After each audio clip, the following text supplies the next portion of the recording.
Hey guys, welcome back again. Today we are going to go over the install for the Next Venture Motorsports. This video will particularly be for the fronts, but very similar for the rear. The diff cover and diff skid. We'll go over what you're going to need to do this, and then we're going to take a look at factory diff cover versus the Next Venture Motorsports cover, as well as a different diff skid that I've been running for a couple years compared to the Next Venture skid.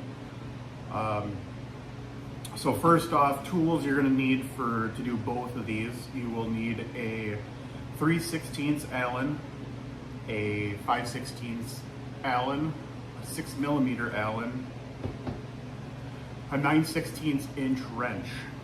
That will do both the diff and diff cover install. You can order both the front and rear diff cover as well as the front and rear diff skid in 4 different ways. You can order it bare metal. That's how I ordered mine. You can order them zinc plated silver, or you can get them smooth powder coated red or textured powder coat black. So how I did mine is I used like an oil paint pen. You can find these all over. And I did the Freedom Chicken in red, and then I used a 2-part clear with a hardener in it to clear everything on these. So I just added a little splash of red just for fun, and then cleared the inside and outside with that 2-part clear. You can paint them all one color, however you want to do yours, but that's how I did mine. So we will take a look at the difference between covers here. So this is obviously the Next Venture, and this is the factory one.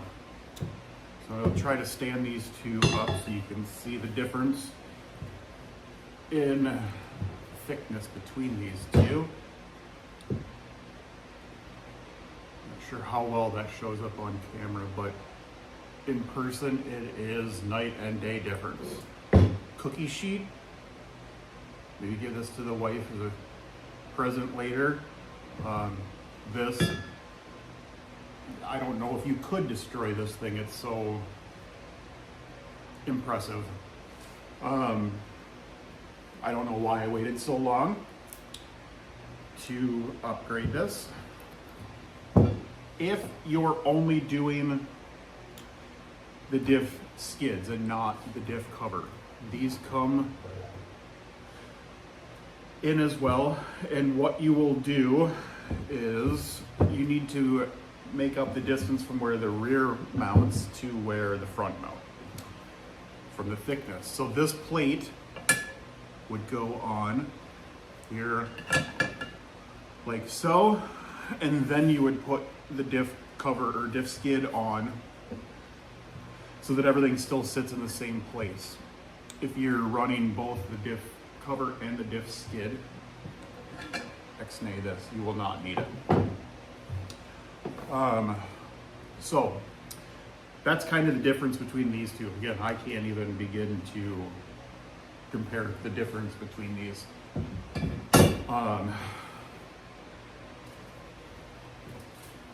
So then we'll go to the diff skid.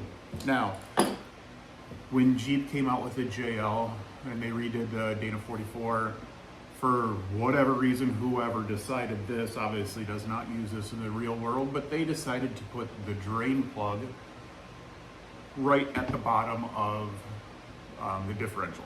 Now, that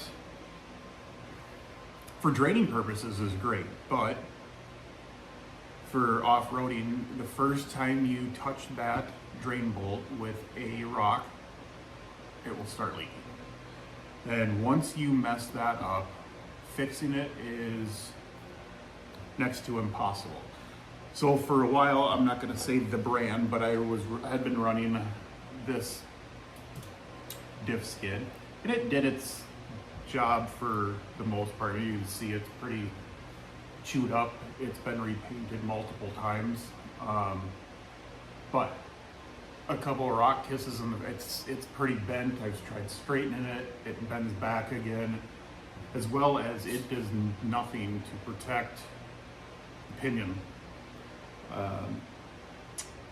Again, it did its purpose for a while, but you compare this to the absolute beef of this. I mean, just the supports on the inside, it's just insane. I mean, even as far as the front lip here, which you can see this one is still bent here to the support that they have in here so that it doesn't bend, as well as it being way thicker up here. Night and day difference. I've been looking at these for a while and was just like, they can't be that different than this one, but I got tired of kind of straightening this one up, and so finally broke down, and I'm like, all right, we're just gonna do it. Man, what a absolute difference between these two. So obviously when we get under the Jeep, there's gonna be, it's kind of hard to see everything when you're trying to put this up under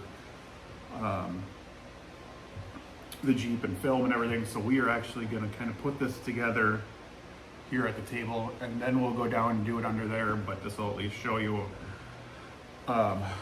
in person with a little better view of how this is going to go together. So take your diff cover. This is going to be done first. So you'll pull, again, always pull the fill plug before you pull the drain plug. And I would even do that here, because just in case something where you needed to put this back on, for whatever reason, make sure you can get this drain plug out. This is the rear diff cover, but I did, and then I just put it back in case. I don't know, I'm horrible at keeping parts laying around, but so you'll pop that, and then you can go through and you can pull the drain plug on the bottom of the differential, and then go through, remove all of the hardware minus the top two here. That will allow you to pop this loose a little bit, but without just making a complete mess everywhere and smelling like gear oil for the next couple of weeks. Leave those top two in. If you are not doing this, you will only pull the bottom 6 bolts to put just the diff skid on. You shouldn't have any problem whatsoever with anything leaking, anything like that. Just pull the bottom 6, leave the rest of them tight, and you'll be good to go. Again, probably wouldn't hurt just in case it leaked. That crack the fill loose. It's always good to just crack that loose once in a while anyway, to make sure that it's not seizing up on there. Because you'll be in for a bad time if you drain your fluid out and you can't get that fill plug out. So you would then take the factory gasket on these. They are reusable. You do not have to use RTV or anything like that. It is a factory, it's a reusable gasket that you will put back on here, get cleaned up, and put back on here. These are mill finished specifically to reuse that factory gasket. Easiest way to get this put back on is to take 2 of the hardware, put them in the top, put your gasket on so it's hanging on these, put this up on the differential, and thread these 2 in. That'll get everything seated and lined up. Now, you will use some of the hardware that comes with the diff cover, and then the bottom 6 will need to be the bolts out of the diff skid. They're longer to accommodate for the diff skid. Do not try to use these, they will not reach. So now that you have this kind of hung on there. You can put the rest of the, what is it, top 6 as well, bolts in. And you don't have to tighten them down all the way because you're going to need to get this hung on there. This obviously has some weight to it. So getting this on there, you're going to want to support both the front and the back as you do this. Getting the first 2 or so bolts, when I did the rear, I started and just did the top 2, got those threaded on and tightened down most of the way, not all the way, just enough that there's not a lot of tension hanging on these. Obviously, the more wiggle room, the more tension that puts on things. Again, still supporting the rear of this. They come with these as the nuts. Now, the nice part about the front is you can see there's 2 holes, 2 holes, 3 holes, 3 holes, and then there's 3 holes on each side. So they set it up so that these go on here and they kind of get bolted in before, with 1 bolt on each side before it goes underneath, so that you're not trying to get these set up in there. It saves a lot. So to get these started, you're going to take one of the bolts, and this is going to go in the middle hole, and you are going to, and this you can do before you obviously get under there. Tighten these up enough that it kind of holds, but you still want to be able to wiggle it around a little bit like that. It's not flopping around, but I can put it and move it around a little bit. That's kind of where you're going to want this. Then with the hardware pack, there is 2 of these smaller Allens. Take the shorter of the 2. I'm trying to set these up here so you can see. The shorter of the 2 goes in the back hole because it is not going to be going through the top bracket. So this one, same thing, just kind of snug it down enough that you can still move it around. Now at this point you're ready to go underneath. Now it's where you put the top 2 in, support the back, so on and so forth.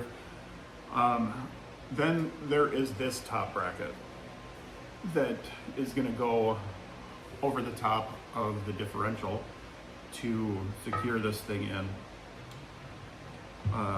So you'll take 2 of the larger bolts once you get this up and over, started,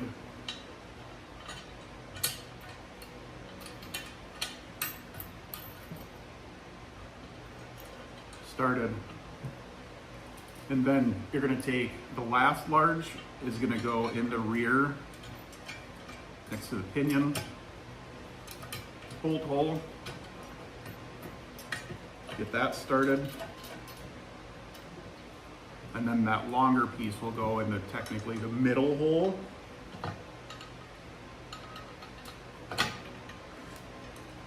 Whoops, I guess I should look what I'm doing.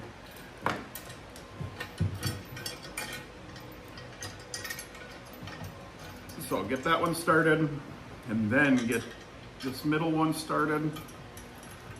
Once you have everything roughly started, again, these aren't torqued down or anything, they're just hand tight. Now you're going to want to push up on the bottom of the diff cover. You're going to want to make sure this is pushed all the way up against the differential so there's no gap. Last thing you want to do is have a little bit of a gap, tighten everything down, and go on the first rock you hit. This thing moves and now it's rattling, bolts start coming loose. So get everything pushed up against it. Make sure you're using your Loctite when you put this stuff together. Now you can go on, tighten everything down, and then you'll run the last of your hardware down in between the diff cover, diff skid, and into the differential. You'll get everything torqued down, and then you fill up the differential fluid. I use a pump, just a small pump that goes on to the bottle to get things filled up. These fill when the Jeep is basically sitting level on the ground, you fill until it starts coming out of the fill hole, put your drain plug in, that's where you want it filled. I've seen people try to do this with the axles drooped down, where it's sitting on jack stands on the frame. It's gonna change your pinion angle and stuff, so your fluid level is gonna be technically a little low then. If you do it like that, fill it, put it down on the ground, and then top it off again. But pretty easy to fill these. So I'll get this tore back apart again. We'll get under the Jeep and get stuff installed down there. All right, here we are under the Jeep. All right, we're ready to get the diff cover put back on. So we drained all the fluid, got everything cleaned up, ready to go. This is a great time to kind of give your gears and everything a once over. If you've never been into a axle like this, time to learn something and see what things look like in here. Again, if you have any questions on, ooh, this doesn't look right, or chunks missing, time to start asking some questions. But so where we are now, here is the diff cover.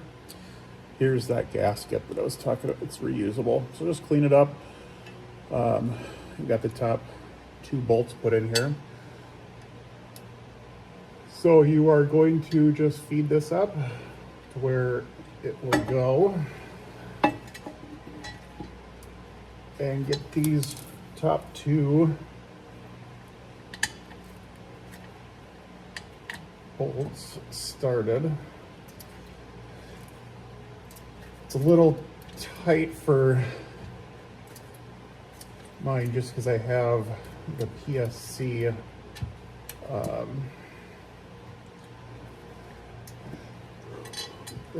PSC ram lines run right down in front of the diff cover, so I'm trying to get those out of the way and get these started.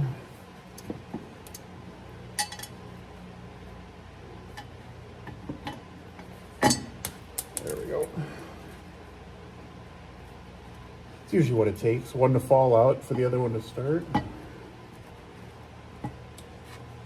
All right, we got one started.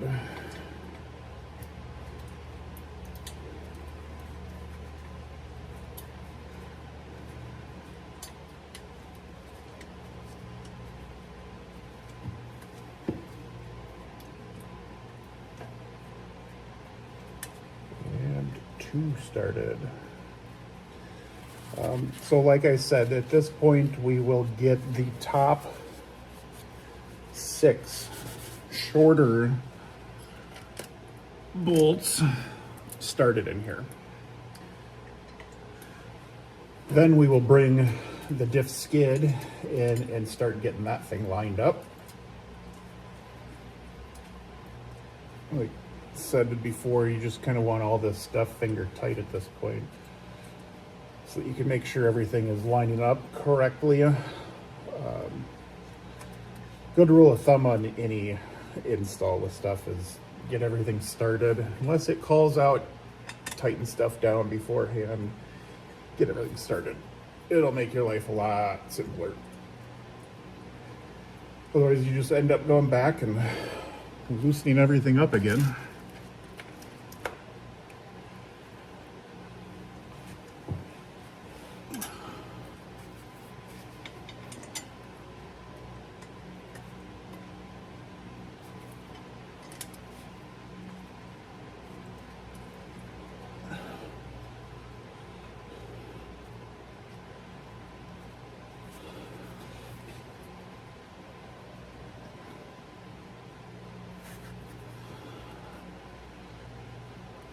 All right, so we got those top 6 started, lined up. All right, so now comes the part where you're gonna wanna make sure you have things supported. I'm gonna try to stay out of the shot so you can see what is going on. We will see how successful we are.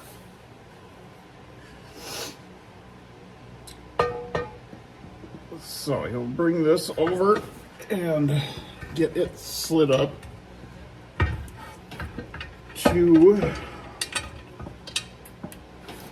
where it is going to go. And like I said when we were up on the table, get those kind of top two ears started.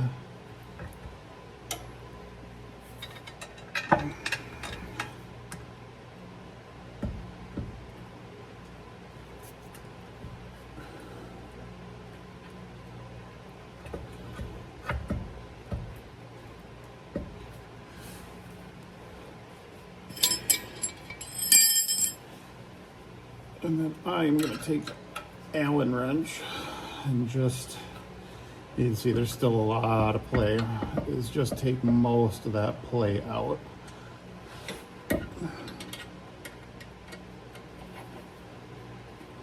Same thing on this other one.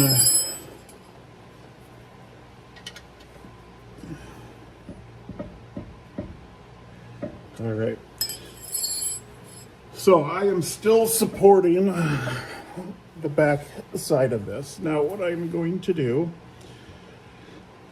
is grab the hardware, bring it back here, and the bracket.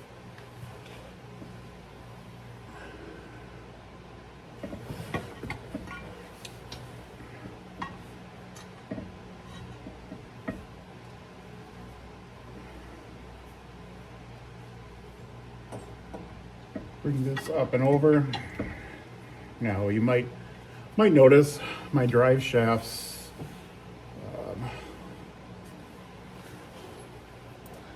look a little funny. They are Bluetooth drive shafts right now, because when I put the Atlas in, I called Advanced Adapters and asked them ahead of time, do I need to adjust anything with drive shaft length? And their response was, nope, you're good to go. So I was like, sweet, good to go. That is indeed not true.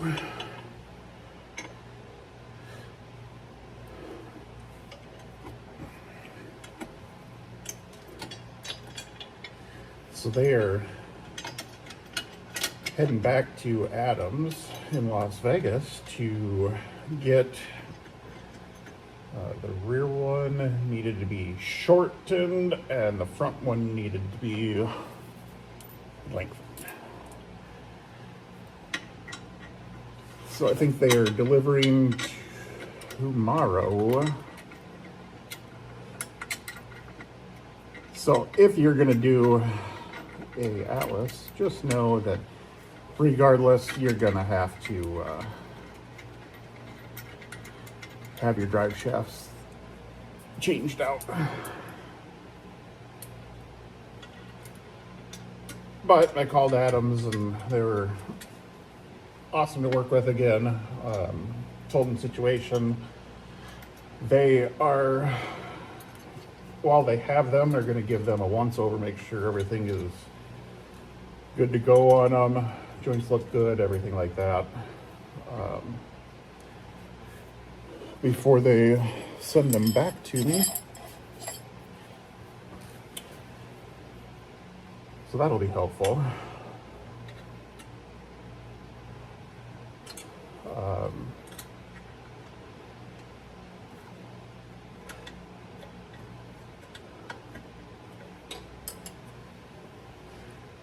So we're almost to the point to get everything started snugging down. Everything is just loosely tightened right now.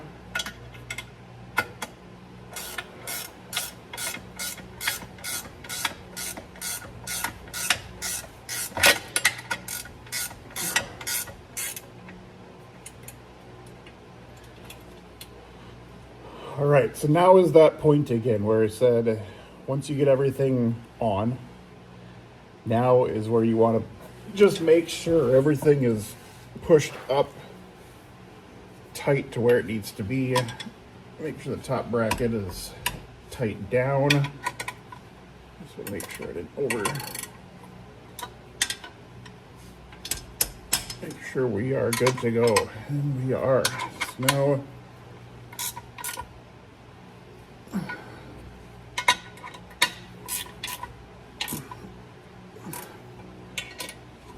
don't forget to tighten this one down too, so that you don't have any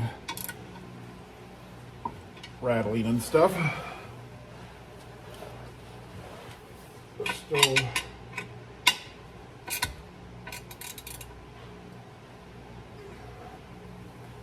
where we need to be.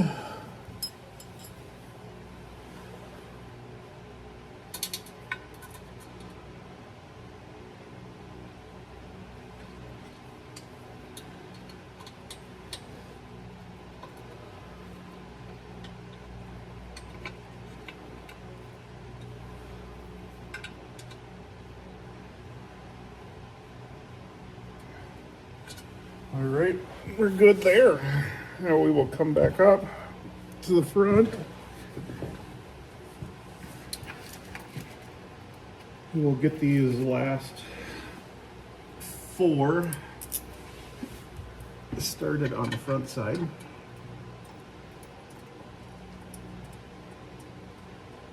There's that one.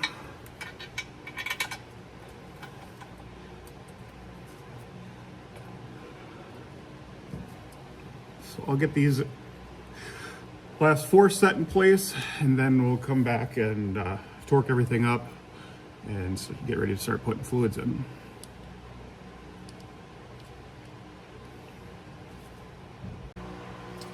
All right, we are back. We got everything torqued up nice, and now we are ready to put our 7590 in. Again, fill till it starts draining out.